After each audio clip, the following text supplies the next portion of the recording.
सासू माँ कब जाएगी? बेटा सुन, आज आते वक्त मेरा एक काम कर देगा?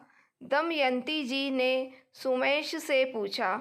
हाँ माँ, बोलो ना, क्या काम है? सोमेश ने कहा। उधर रसोई में काम करती रचिता मन ही मन बुदबुदा रही थी।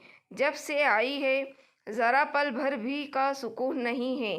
कभी चाय, कभी पानी तो कभी दवा, बस अपने आगे पीछे लट्टू की तरह घुमाए रखती हैं।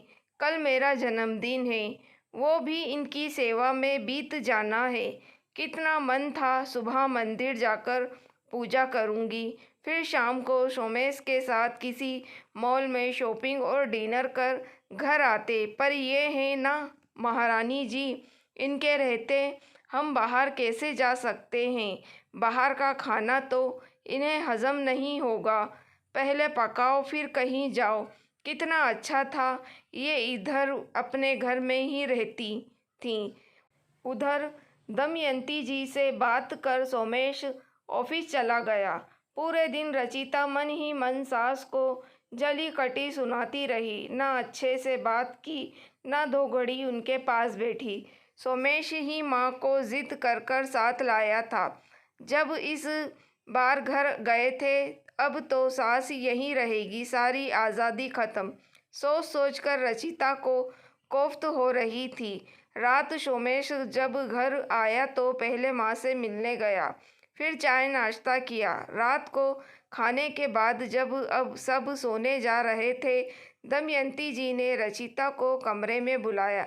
बहू, कल तुम्हारा जन्मदिन है ना, ये लो सलवार सूट। सोमेश से कहा था तुम्हारी पसंद का ही लाए। कल सुबह तुम उठकर मंदिर चली जाना। नाश्ते खाने की चिंता ना करना, वो मैं खुद कर लूँगी। कल सोमेश की छुट्टी है ना?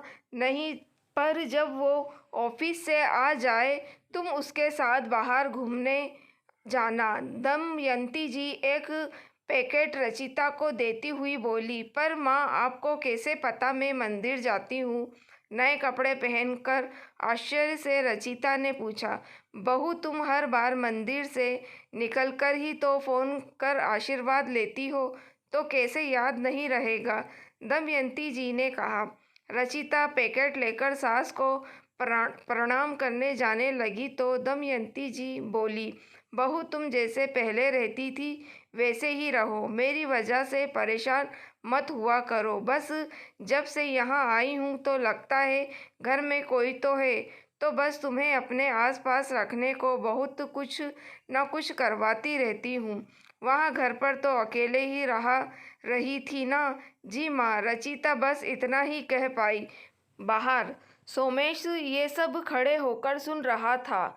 जैसे ही रचिता अपने कमरे में पहुंची, सोमेश ने कहा, जब से माँ आई है तुम कभी भी उससे ना तो ठीक से बात करती हो, ना तुम्हें उसके पास बैठना पसंद है, और जब तब जो माँ के लिए जली कटी मुझे सुनाती रहती हो, बता नहीं सकता कितनी पीड़ा होती है। पर जब माँ ने मुझे कहा कल बहू का जन्मदिन है, उसके लिए एक सूट ला देना, और मुझे पैसे भी दिए, मना करने लगा तो बोली तू अपनी तरफ से जो देना है दे दे, ये मेरी तरफ से ला देना।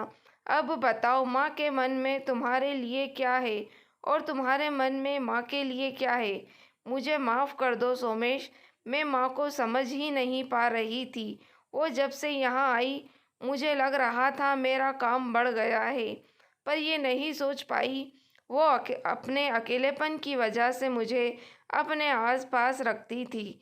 कल माँ को भी मॉल लेकर चलेंगे, ठीक है ना? रचिता ने शर्मिंदा होते हुए कहा। चलो, जल्दी ही समझ आ गया, नहीं तो मैं सोच रहा था मेरी माँ का क्या होगा। सोमेश रचिता को देखते हुए बोला।